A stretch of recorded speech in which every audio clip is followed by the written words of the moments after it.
The first shiver of the change began not in her bones, but in the silence of the woods. Elara froze, one hand pressed against the rough bark of a towering pine, the other clenched around the leather strap of her herb satchel. The forest around her, the dense, shadowed expanse of the Blackwood, held its breath. The usual chorus of crickets had ceased. No owl hooted. The wind died, leaving the air thick and heavy, pressing against her skin like a damp cloth. It was a silence so profound it hummed, a vibration that traveled up from the frozen earth through the soles of her worn boots and into the marrow of her legs.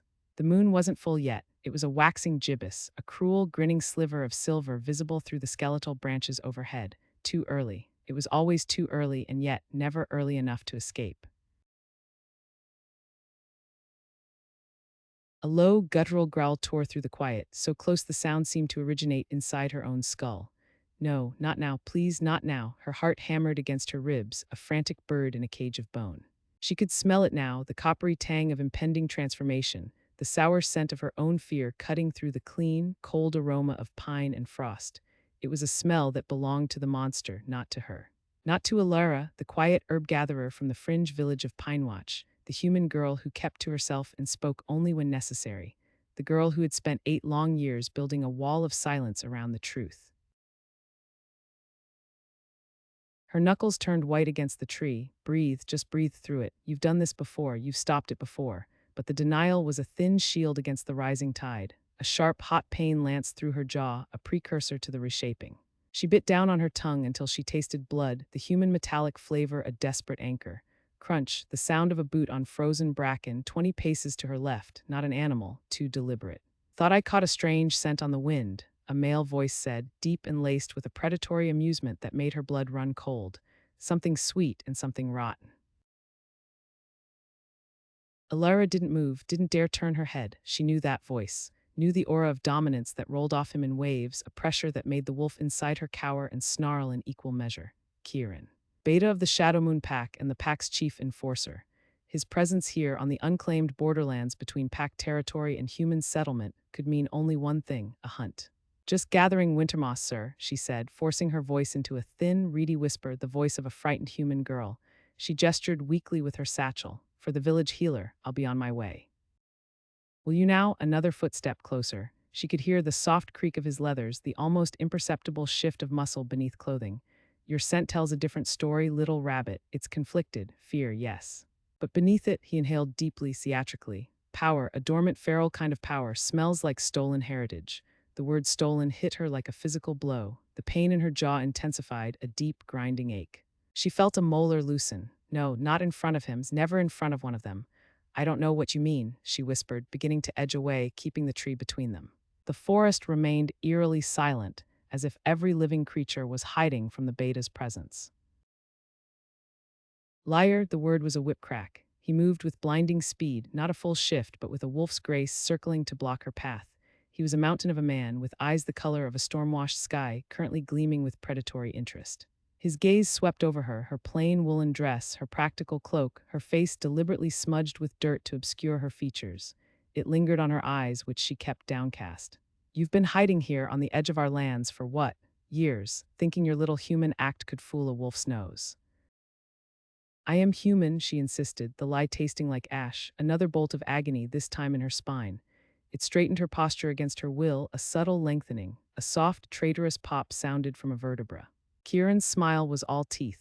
The change is already on you. I can hear your bones whispering. You're fighting it. Why? His head tilted, a genuinely curious wolf studying wounded prey. Most of our kind, especially the unbonded rogues, crave the shift. They revel in the power. You stink of shame. Rogue, the label was a brand, a death sentence if confirmed. Werewolves without a pack were aberrations, unstable, to be either forcibly integrated or put down. But she wasn't a rogue, she was something worse. Elara's control was fraying. The world sharpened. The individual needles on the pine tree became a universe of green points. She could hear the scuttle of a beetle under the bark, the slow drip of sap. Kieran's scent flooded her nostrils, oak moss, iron, and raw, untamed wilderness. It was the scent of an alpha's right hand, of authority and brutal strength.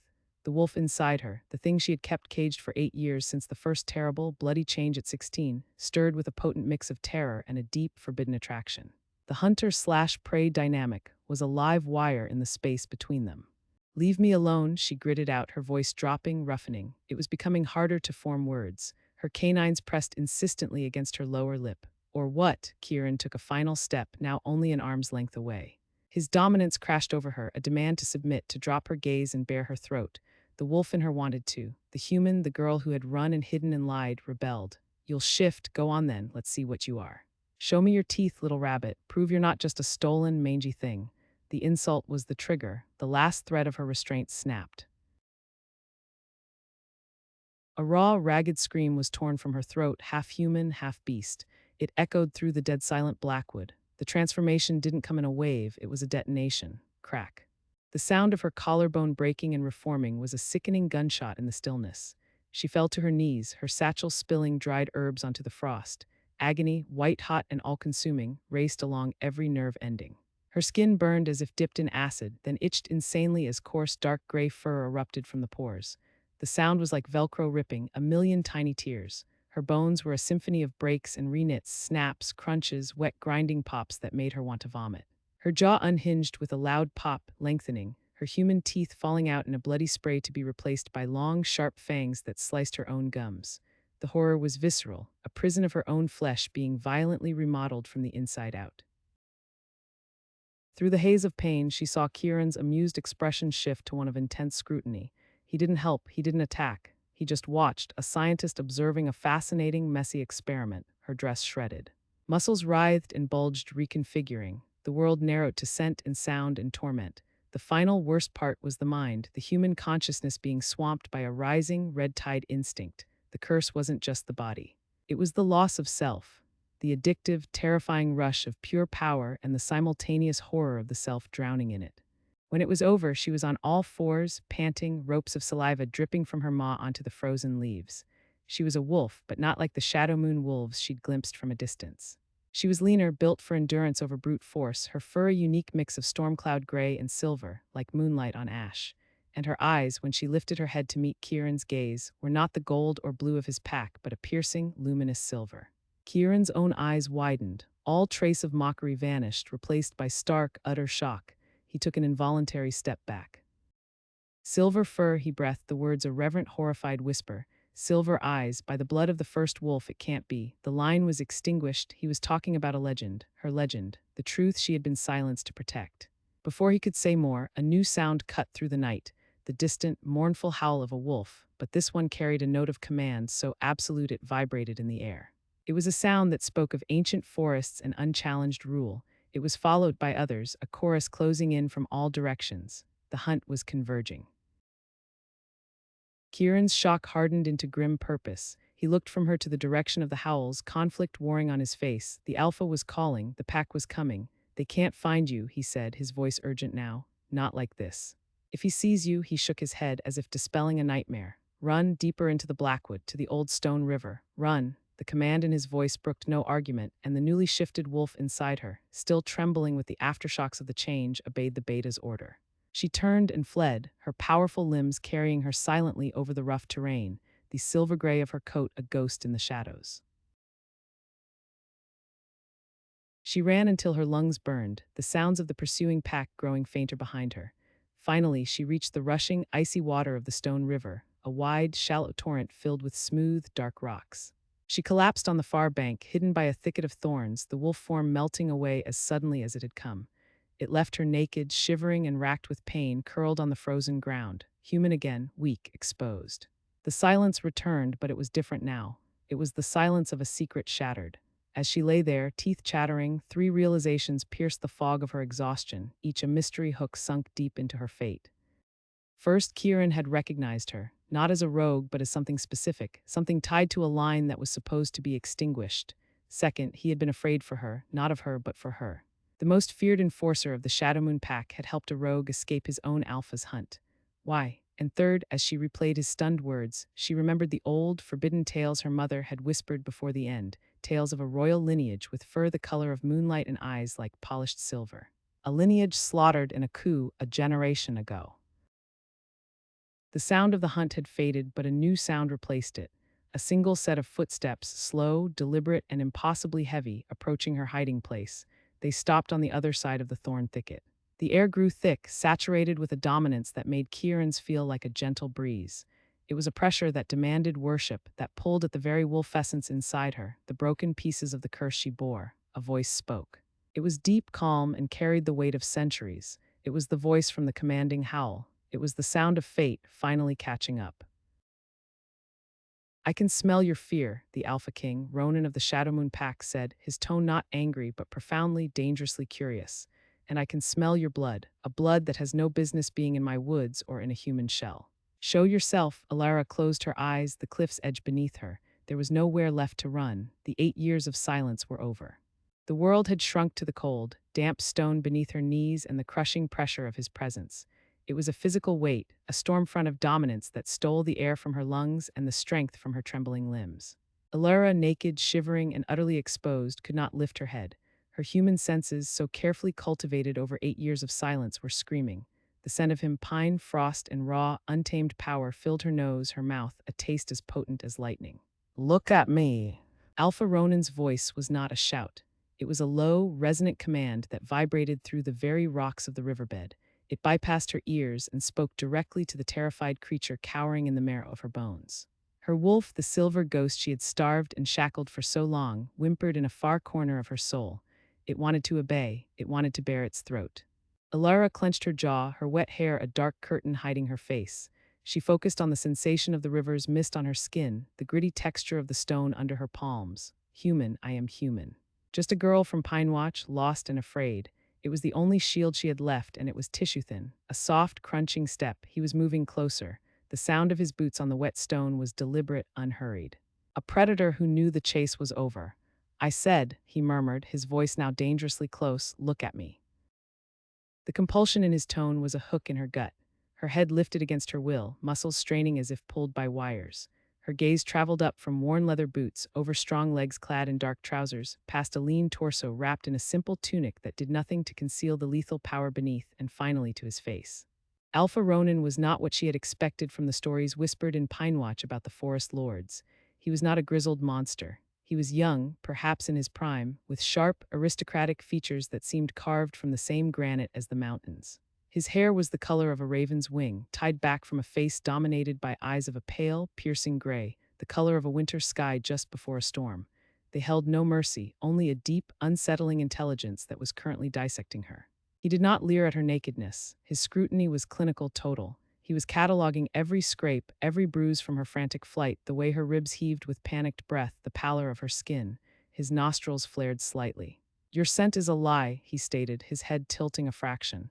A pretty, fragrant mask of chamomile and river clay, but beneath it is smoke and moonlight and blood. Old blood. Elara's heart hammered against her ribs like a trapped bird. She said nothing. Silence. Silence had kept her alive. He took another step, now standing over her. She had to crane her neck to hold his gaze, a position of profound submission. You ran from my beta. You ran from my pack. You crossed the Blackwood with a speed that speaks of more than human fear. He leaned down, his shadow enveloping her. The air grew colder. Where is your wolf, little one? The endearment was a mockery. It shattered her last pretense. I don't know what you mean, she whispered, her voice a raw scrape. I was gathering herbs. I got lost. I heard wolves. I was scared. A slow, humorless smile touched his lips. You lie poorly. For a werewolf, that is a fatal flaw. He straightened, his gaze sweeping the surrounding forest. Kieran was here. His scent is all over this riverbank, agitated, conflicted. He cornered you here, and then he let you go. Ronin's gray eyes snapped back to her, and for the first time she saw a flicker of something hotter than curiosity, anger. My beta does not let prey go. Explain that. She had no explanation that would not doom Kieran or herself. She remained silent, her body shaking from cold and terror. Very well, Ronin said softly. He reached a hand toward her face. Elara flinched violently, scrambling backward on the stones, her skin scraping painfully. He froze, his hand hanging in the air. That winter-gray gaze narrowed, not in offense, but in sudden, intense focus. He was not looking at her face anymore. He was looking at her shoulder, her arm, the side of her neck. You are injured, he said, his tone shifting. The predatory cadence softened, replaced by something sharp and diagnostic. Not from the run, these are transformation tears, fresh. His eyes met hers again, and the storm in them deepened. A forced shift, painful, clumsy. Only a powerful alpha command or a life-threatening surge of adrenaline can cause such a thing. He paused, letting the implication hang in the misty air between them. Kieran forced your shift. He saw what you are. It wasn't a question, he was piecing it together with terrifying speed. What did he see, girl? Ronan demanded, his voice dropping to a growl that resonated in her chest. What was so remarkable that it stayed his hand and turned him against his own pack? Elara pressed her lips together until they hurt. She could feel the truth, her truth, straining against the cage of her ribs. The memory of Kieran's shocked, reverent whisper echoed in her mind. Silver, by the old gods, it can't be. Ronan's patience evaporated. You will answer me. The alpha power in his voice rolled over her in a wave, a command that brooked no disobedience. It was a demand for her wolf to respond, to acknowledge its superior. Agony lanced through her. It was the same feeling Kieran had provoked, but 100 times worse. It was not a knife twisting in her gut, it was a sun exploding in her veins. Her bones screamed, a white-hot ache that promised to reshape them. A tortured gasp escaped her, and she doubled over, fingers clawing at the stone as her spine arched. No, she screamed internally, not again, not for him. But her body was not hers to command, not under the direct order of an alpha king. The change began to rip through her, a violent, untamed eruption. Fur, silver and impossibly bright, erupted along her forearms. Her joints popped and realigned with sickening cracks that echoed off the river stones. A howl of pure anguish was torn from her human throat, morphing mid-cry into the deeper, resonant cry of a wolf. Through a haze of pain, she saw Ronan's reaction. He did not startle, he did not step back. He went utterly, completely still. The arrogant certainty drained from his face, replaced by a look of such profound shock it seemed to freeze him in time. His winter-gray eyes widened, reflecting the shimmering silver of her emerging coat. His lips parted slightly, and the breath left his lungs in a silent, stunned exhale. The transformation was faster this time, no longer fighting her total resistance. In moments where a naked human girl had cowered stood a she-wolf. She was slender, built for speed rather than brute force, but her form was elegant and powerful.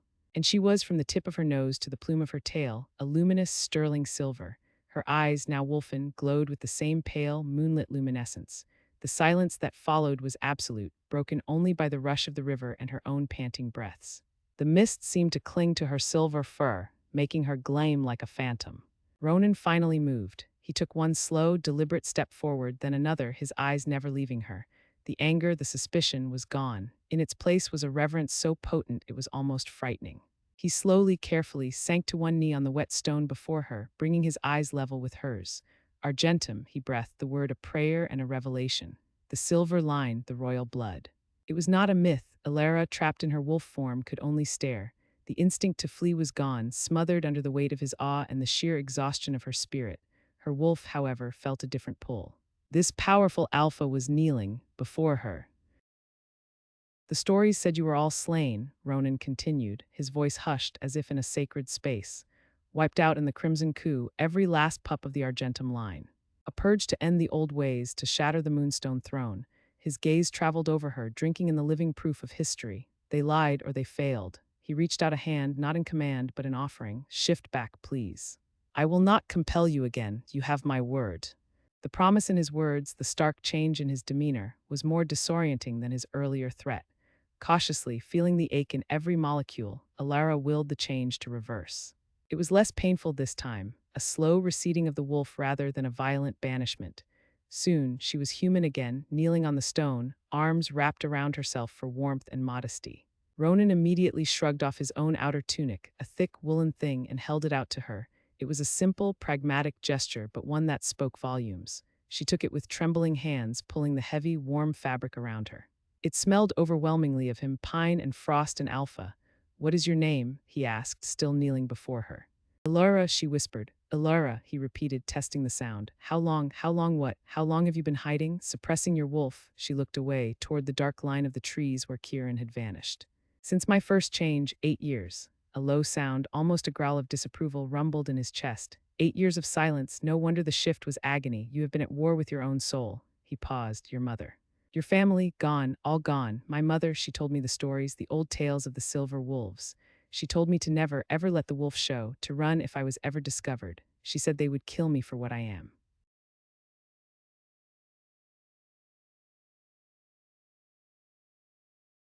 She was right, Ronan said bluntly, rising to his feet. He offered her a hand up. After a moment's hesitation, she took it. His grip was strong, warm, and he pulled her up effortlessly. Most packs would. The legend of the Argentum is a threat to every alpha who rules not by ancient right, but by strength and coup. Your existence is a challenge to the established order since the fall of the Moonstone throne. He still held her hand, his thumb brushing absently over her knuckles. The contact sent an unexpected jolt through her, not fear, but a strange, electric awareness. "But not you," she dared to ask. "I am Ronan, Alpha of Shadow Moon, and by strength, Alpha King of the Western Territories," he said, and there was no boast in it, only fact. "My authority is not so fragile that it is threatened by a ghost from a dead lineage." His gaze intensified. "But it is interested. Your survival is not an accident, Elara. It is a miracle, and miracles have purpose." A new fear, colder and more complex than the fear of death, trickled down her spine. What purpose? Before he could answer, the sound of howls erupted from the forest, much closer now. They were not the organized cries of the hunt. These were confused, questioning. The pack had lost the trail and was calling for its alpha. Ronan's head snapped up, his expression hardening back into that of a commander. He released her hand. "My pack converges. They cannot see you like this. They cannot know what you are." "Not yet. What are you going to do?" Elara asked, panic returning. "What Kieran tried to do but failed to finish," Ronan said, his mind racing, plans forming behind his stormy eyes. "I am going to hide you in plain sight. You will come with me to the Shadow Moon stronghold, but not as a prisoner and not as a royal heir. Then as what?" A faint, strategic smile touched his lips. "As my guest, a human healer from Pine Watch, skilled with herbs, who wandered too far and was found by her alpha. A potential ally to be studied, not a threat to be executed." He stepped closer, his voice dropping to an urgent whisper. "You will have to be perfect, Elara. Your mask must be flawless. No scent, no slip of power, no flash of silver in your eyes. Can you do that? Can you go back into the silence, even surrounded by wolves?" The thought was a special kind of torture. To live among them, to feel their power constantly pressing against her own suppressed aura, to never have a moment of true relief, it was a prison far more exquisite than the lonely one she had built for herself in Pine Watch. But the alternative was death, or worse, a prize to be fought over by every power-hungry alpha in the land. She met his gaze, drawing on a well of stubborn strength she didn't know she still possessed. "I've been silent for 8 years. I can be silent a while longer." The howls were closer now, just beyond the first line of trees. Ronan gave a sharp, approving nod. "Good, then follow my lead. Do not speak unless spoken to. Keep your eyes down. And remember, you are a frightened human who owes her life to the mercy of the Alpha King." He turned toward the approaching sounds, his posture shifting, expanding. The reverent, curious man was gone, replaced once more by the formidable, untouchable Alpha. He placed a firm, possessive hand on her shoulder, a clear signal of ownership and control to his approaching pack. The forest edge erupted with movement. Wolves, both in fur and human form, poured from the trees, their eyes glowing in the twilight. They skidded to a halt at the river's edge, confusion on every face as they took in the scene. Their alpha standing tall and unruffled, and a small, pale human woman wrapped in his tunic, sheltered under his hand. Kieran was among them in human form. His eyes found Elara's for a fleeting second. She saw the tension in his jaw, the fear for her in his eyes, quickly masked by a Beta's stoic discipline. He dropped his gaze, bowing his head with the others. "Alpha," Kieran said, his voice steady. "We lost the trail at the river." "We heard a cry." "The trail ends here," Ronan announced, his voice carrying the full weight of his authority over the water's noise. "The creature you hunted is gone. It fled deeper into the unclaimed lands. What you find before you is not your quarry." He gave Elara's shoulder a slight squeeze, a silent command to play her part. She let her body sag, allowing a fresh tremor to run through her, and kept her eyes fixed on the ground. "This," Ronan declared, "is a child of Pine Watch, a healer. She was caught in the chaos of the hunt, terrified out of her wits. I found her here, half drowned in fear." He swept his gaze over his pack, a challenge in his eyes. "The hunt is over. We return to the stronghold, and we bring our guest. She is under my protection." A murmur rippled through the pack. Suspicion, curiosity, but no outright defiance. Ronan's word was law. Kieran's head remained bowed, but Elara saw his shoulders relax a fraction. As the pack began to regroup, forming a loose perimeter around them, Ronan leaned down, his lips close to Elara's ear. His whisper was for her alone, a thread of sound woven through the noise of the river and the pack. "The silence is over, little rabbit," he murmured, the name now holding a strange, new weight. "Now begins the game, and every wolf in the Blackwood is a player. Trust no one, not even me." He straightened, his hand still a heavy brand on her shoulder, and led her forward, away from the river, away from her old life, and into the heart of the Shadow Moon pack. The trees closed around them, swallowing the last of the fading light, and the howls of the wolves became a chorus at their backs, a sound that was no longer a hunt but a procession. And deep in the heart of the forest, under the first emerging stars, a pair of eyes that were not wolf nor human watched from the highest branches of an ancient oak. They had seen the silver flash, had heard the alpha's words. A slow, satisfied smile spread across a face hidden in shadow. A gnarled hand reached into a pouch, withdrawing a small, polished stone that glimmered with a faint, internal light the color of a dying sun. A raspy voice, dry as dead leaves, whispered to the night, "Found you." The world was pain and light, and a tearing of the self so profound Elara thought her soul would rip in two. Alpha Ronan's command, "Shift," was not a word. It was a law written into the marrow of every werewolf, a seismic pressure that found the dormant wolf inside her and wrenched it to the surface. Her human scream was swallowed by the crack of bone, the wet slide of sinew, fabric tore. The cool river stones bit into her palms, then her paws. It was nothing like the desperate, fumbling change in the healer's hut. This was violent, majestic, and utterly inescapable. It was an unveiling. When the agony receded, replaced by a flood of hyperacute sensation, the damp mineral scent of the river, the thrum of Ronan's powerful heart, the rustle of a vole 50 yards upstream, Elara found herself on four legs. She was looking up at the Alpha King from a lower vantage, the world painted in shades of silver, gray, and vibrant heat. Ronan had taken a step back. All the predatory amusement was gone from his face, replaced by a shock so deep it looked like awe. His golden eyes were wide, reflecting not the small, brown wolf he'd expected, but her. Elara glanced down at the water's still surface. The reflection staring back was not her own, yet it was, a wolf but unlike any in the Blackwood. Her pelt was the color of moonlit snow, a shimmering metallic silver from the tip of her nose to the plume of her tail. It seemed to drink the ambient light and softly radiate it back. Her eyes, once a plain human brown, now glowed with a pale, luminous amber. She was slender, built for grace and speed rather than brute force, but an ancient, undeniable power hummed in her veins. Argentum, Ronan breathed, the word a reverent curse. By the old gods, the silver line lives. He knelt not in submission, but to be closer, his gaze raking over her as if memorizing a relic. The legend said your pelt would feel like starlight. Slowly, he reached out a hand. Elara flinched back, a low growl rumbling in her throat. The sound was clearer, more melodic than a normal wolf's growl. Ronan's hand froze. "You don't understand, little rabbit. You can't possibly understand." He rose to his full height, his own aura of dominance swelling, pressing down on her. It was immense, a crushing weight of sun-warmed stone and deep-rooted oak. But where once it would have forced her to her belly, now Elara felt her own power stir in response, a cool, sharp counterpressure, like a mountain wind cutting through a summer haze. Ronan's eyes flared with surprise, then intense interest. "The Crimson Coup," he said, his voice low and urgent, carrying over the babble of the river. 50 years ago, the reigning Argentum line was betrayed, slaughtered to the last pup by a coalition of rival alphas who feared their power, their connection to the old magics. It was said none survived. The world believed the silver wolves were extinct, and you've been hiding as a human. Disgust and fascination warred in his tone, smelling of dirt and chamomile right under our noses. Elara's mind reeled. The stories her mother had whispered, the forbidden tales of moon-touched wolves she'd called bedtime fantasies, they were her history, her genocide. A crashing in the undergrowth downstream shattered the moment. Ronan's head snapped up, his nostrils flaring. "The pack converges, they caught your trail." He looked back at her, his expression hardening into a mask of decisive command. "They cannot see you like this, shift back." The Alpha command laced his words again, but it was different this time, not a violent trigger, but a firm, insistent pressure. The reversal was almost as painful.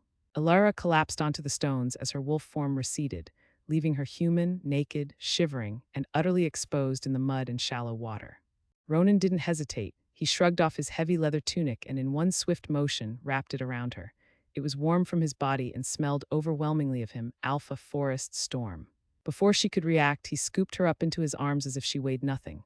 "What are you doing?" Elara gasped, her voice raw. "Preserving a kingdom," he growled, and then he was running.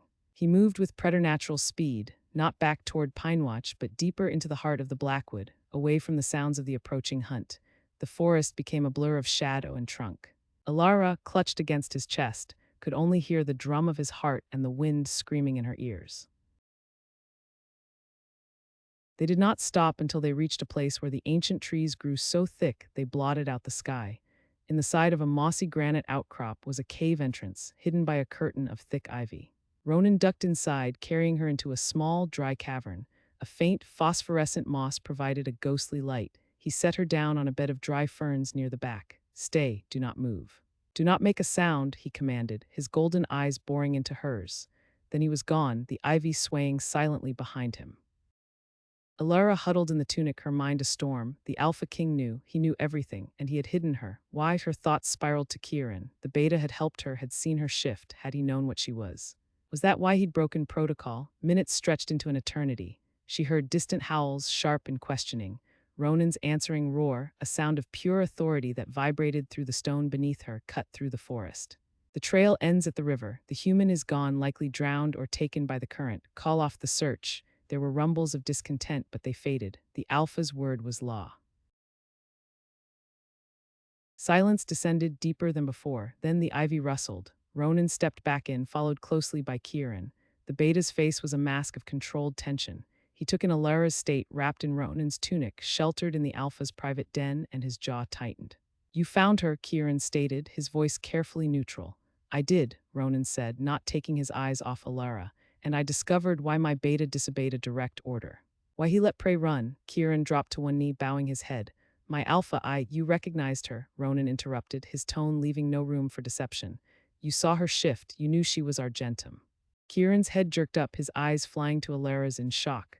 I suspected. The scent was wrong, too clean, too old, like the stories, but I didn't know, not until I saw her eyes change in the hut. He looked back at Ronan, his loyalty and conflict plain. I acted on instinct, to protect a relic of our history from a blind hunt. I am prepared for your judgment. Ronan was silent for a long moment, the weight of his gaze shifting between his kneeling Beta and the shivering girl. Your instinct may have saved us from an unforgivable crime. Get up. Kieran rose, relief and confusion on his face. She is the last, Ronan said, the words heavy with implication. The last living heir of the Argentum throne. Her existence is not just a secret, Kieran. It is a political earthquake. If the other packs learn she lives, the ones whose fathers carried out the coup, they will not rest until the job is finished. Elara finally found her voice, small but steady in the quiet cave. So you'll kill me yourself. To avoid a war, Ronan turned his full attention to her, and the intensity was almost physical. No, little rabbit, I'm going to claim you. The words hung in the air, stark and incomprehensible. What? Elara and Kieran said in unison. As my mate, Ronan clarified, as if discussing a tactical maneuver. It is the only way. A mating bond with the Alpha King of the Shadow Moon Pack, the strongest pack in the region, will place you under my absolute protection. It will legitimize your return. It will weave your nearly extinct line back into the fabric of our kind, strengthening my own bloodline with yours. And it will deter any who would challenge your right to exist, for to challenge you would be to challenge me. Elara stared, a cold laugh bubbling in her throat. You're insane. I am not a prize to be claimed. I am a person. I've spent 8 years hiding from you, from all of you. And look where it got you, Ronan said, not unkindly but with brutal truth. Cornered, exposed, and one whisper away from death, your silence is over. This is your new fate. Embrace it and you survive, thrive even. Fight it and you will be torn apart by me or by the others who will inevitably come. Kieran looked stricken. Alpha, the mating ceremony, the pack, they believe she's a human. They will see it as a profound transgression. Then they will learn the truth, Ronan said, his voice brooking no argument. But gradually, first she stays here. You will bring her food, clothes, you will guard this cave with your life. Tell the pack I am tracking a lingering lead from the river, that I require solitude. In 3 days' time, at the full moon, we will hold the ceremony at the stone circle. He approached Elara, crouching before her. His proximity was overwhelming. You have 3 days to accept this, to feel the rightness of it. Your wolf knows, I saw it at the river, it does not cower. It meets mine. He reached out, and this time his calloused fingers brushed a strand of wet hair from her cheek. A jolt, like static and warmth, passed between them. Elara flinched, but her traitorous skin tingled where he'd touched. 3 days, Elara of the Argentum. Then you become Elara of the Shadow Moon, my queen. Without another word, he stood and left the cave, leaving her alone with a stunned Kieran. The next 3 days were a strange, tense limbo. Kieran was a silent, efficient shadow. He brought soft garments, hearty food, a blanket. He stood guard at the entrance, a statue of conflicted duty. On the second day, as dusk fell, Elara finally spoke to him. Why did you really help me? Kieran didn't turn. I told you, the scent was wrong. There's more. He was silent for so long she thought he wouldn't answer. My grandfather, he said, his voice low. He was a historian. He believed the Crimson Coup was our greatest shame. That in destroying the Argentum, we severed a part of our own souls, our connection to the moon's deeper magic. He said the world grew darker for it. When I smelled you, it was like smelling a story he told come to life. A story of light. He finally glanced at her, his expression pained. I did not help you so Ronan could cage you in a different way. What choice do I have? None, Kieran admitted the word bleak. He is right, it is the only path to survival, and he is not a cruel male, he is relentless, but he would honor you. The full moon arrived. Kieran brought her a simple dress of dark gray wool and led her, silent as a ghost, through the midnight forest to the stone circle, a ring of ancient, towering monoliths deep in Shadow Moon territory. The entire pack was there, hundreds of them, their forms shifting restlessly in the silvery light. A low, confused murmur rippled through the crowd as they saw Kieran escort a human woman into the sacred space. Ronan stood in the center, bare-chested, the moonlight etching his powerful frame in silver, his eyes locked onto hers, blazing with possessive certainty. As Elara was led to the center, the murmurs grew. A human, what is this? Desecration? Ronan raised a hand and silence fell, absolute and heavy. Pack of Shadow Moon, his voice boomed, echoing off the stones. You gather tonight believing I will take a mate, this is true. But she is no human. He turned to Elara. Now, Elara, show them of your own will. This was it, the end of silence, the end of hiding. Fear threatened to paralyze her, but beneath it, for the first time in 8 years, she felt her wolf not as a curse to be suppressed, but as a truth to be acknowledged. It was tired of the dark. It wanted the moon, she let go. The shift was smoother this time, a flowing change rather than a break. In front of the entire assembled pack, her human form melted away, revealing the magnificent silver wolf. A collective sharp gasp swept through the crowd, followed by waves of shock, awe, and from some older wolves, dawning horror. Behold, Ronan thundered, the last daughter of the Argentum line, thought lost, now found. Her blood is the old blood, her line is the royal line, and by the ancient rites under the full moon I claim her as my fated mate to unite our lines and restore what was broken. He began to shift. His transformation was a spectacle of raw power, bones cracking, muscles expanding, until a massive wolf with a pelt of deepest obsidian, shot through with streaks of gold like captured sunlight, stood beside her. He was enormous, a king of beasts. He nudged her silver form with his muzzle, a gesture of possession and solidarity. The alpha command in his next words was for her alone, a thread of sound woven with power. Accept me. It wasn't a question, it was the final step. Elara looked out at the sea of stunned faces, at Kieran's solemn nod, at the majestic, terrifying wolf who offered her a crown built on a claim, not love. She thought of 8 years of loneliness, of fear, of stifling her own breath. This was not freedom, but it was power. It was a place to stand. Her wolf, singing under the moon, knew no hesitation. She tilted her head up, baring the sleek fur of her neck in the ancient sign of acceptance, and touched her nose to his.